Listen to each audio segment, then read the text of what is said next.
Kaum kafir Quraisy terus melakukan permusuhan terhadap Nabi dan para pengikutnya.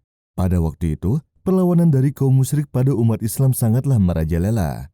Karena hal ini, Rasulullah Shallallahu Alaihi Wasallam menyuruh para sahabat agar berhijrah ke Madinah.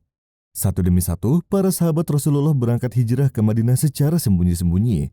Mereka meninggalkan tanah kelahiran mereka, rumah tempat tinggal, dan segala apa yang dicintainya demi menegakkan agama Islam. Setelah kaum muslimin Mekah hijrah ke Yastrib Madinah atas perintah Nabi, jumlah kaum muslimin yang masih berada di Mekah tinggal sedikit sekali.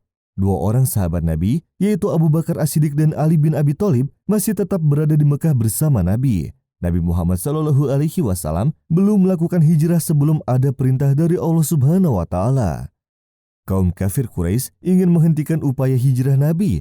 Kemudian para pemuka Quraisy bersidang di tempat bernama Darun Nadwah untuk merencanakan tindakan yang akan diambil terhadap Nabi Muhammad SAW. Akhirnya, mereka memutuskan bahwa Nabi Muhammad SAW harus dibunuh. Rencana jahat kaum Quraisy itu telah diketahui pula oleh Nabi Muhammad SAW. Beliau diperintahkan oleh Allah Subhanahu wa Ta'ala untuk segera berhijrah malam itu juga. Malaikat Jibril berkata, "Muhammad, janganlah kamu tidur malam ini di tempat tidurmu, karena sesungguhnya Allah Subhanahu wa Ta'ala memerintahkanmu untuk berhijrah ke Madinah." Nabi berhijrah ditemani oleh sahabatnya Abu Bakar. Beliau memberitahu Abu Bakar untuk segera mempersiapkan berbagai perlengkapan untuk berhijrah. Kemudian Rasulullah beserta para sahabatnya hijrah ke Madinah dan membangun Masjid Quba.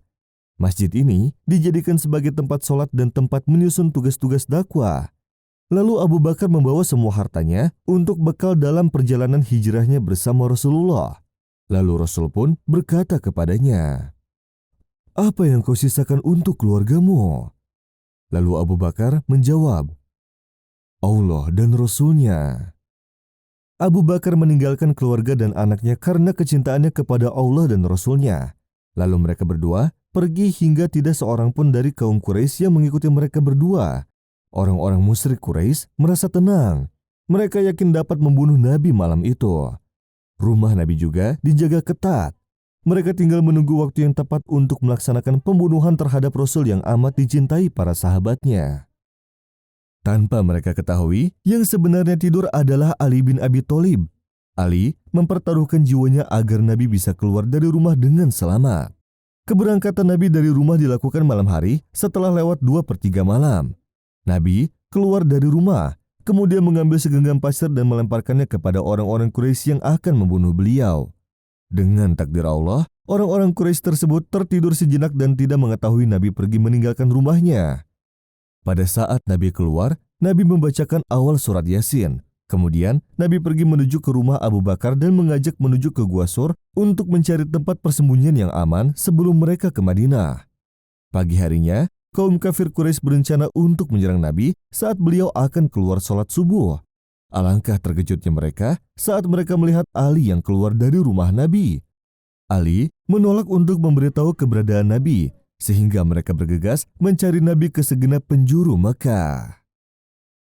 Abu Bakar adalah sahabat Rasulullah yang terkenal banyak berkorban untuk kepentingan Rasulullah berdakwah menyebarkan agama Islam. Pengorbanan pertama Abu Bakar saat awal-awal masuk Islam adalah ketika Rasulullah akan masuk Gua Sur. Abu Bakar lebih dulu masuk untuk memastikan tidak ada bahaya di dalam gua itu. Abu Bakar sangat mencintai Rasulullah sehingga dia berusaha melindunginya. "Demi Allah, engkau jangan masuk dulu sebelum aku masuk," pinta Abu Bakar. Abu Bakar tidak ingin Rasulullah terkena sengatan hewan berbisa yang ada di dalam gua. Maka dia membersihkan gua terlebih dahulu. Di sisi gua ada beberapa lubang sarang binatang. Abu Bakar menyobek kainnya dan digunakan untuk menyumbat lubang-lubang itu. Ada 2 lubang yang belum tersumbat, tetapi kain Abu Bakar telah habis. Maka Abu Bakar menyumbat lubang itu menggunakan kedua kakinya. Setelah merasa aman, Abu Bakar mempersilahkan Rasulullah untuk masuk ke dalam gua. Rasulullah tidur di pangkuan Abu Bakar. Sementara itu, hewan berbisa yang berada di dalam lubang menggigit kaki Abu Bakar. Sakitnya luar biasa. Namun Abu Bakar tetap diam tak bergerak sama sekali. Abu Bakar menahan rasa sakit ini sampai air matanya menetes dan menimpa wajah Rasulullah. Rasulullah terbangun dan berkata, "Ada apa denganmu, wahai Abu Bakar?" Abu Bakar pun mengatakan kakinya disengat hewan berbisa. Rasulullah mengusap sengatan dengan ludahnya. Alhamdulillah atas izin Allah, rasa sakit yang dialami Abu Bakar hilang seketika. Nabi Muhammad SAW dan Abu Bakar bersembunyi di Gua Sur selama 3 hari. Ketika situasi sudah aman, mereka akhirnya keluar dan melanjutkan perjalanan menuju Madinah. Setelah Rasulullah SAW wafat, orang Muslim berpendapat siapakah yang lebih afdol untuk menjadi khalifah. Hingga akhirnya mereka membaiat Abu Bakar. Lalu para sahabat berkumpul di Sakifah Bani Sa'idah untuk membaiat Abu Bakar menjadi khalifah. Lalu Abu Bakar pun menjadi khalifah pertama setelah Nabi Muhammad SAW. Abu Bakar pun melanjutkan perjuangan Rasulullah SAW untuk menyebarkan agama Islam. Yang pertama kali Abu Bakar lakukan ketika menjadi khalifah yaitu memerangi orang-orang murtad. Banyak orang yang murtad dan meninggalkan Islam serta enggan untuk membayar zakat. Dan mereka berencana untuk menyerang Madinah. Lalu Abu Bakar pun membuat misi untuk memerangi mereka. Kemudian beliau bersiap untuk menjaga kota Madinah, memerintahkan kepada penduduk Madinah untuk tinggal sementara di Masjid Nabawi. Dan ketika orang-orang murtad sudah dekat, lalu Abu Bakar keluar dan menyerang mereka. Dan setelah mereka murtad dari agama Islam secara serentak, kemudian mereka kembali ke agama Islam secara serentak pula.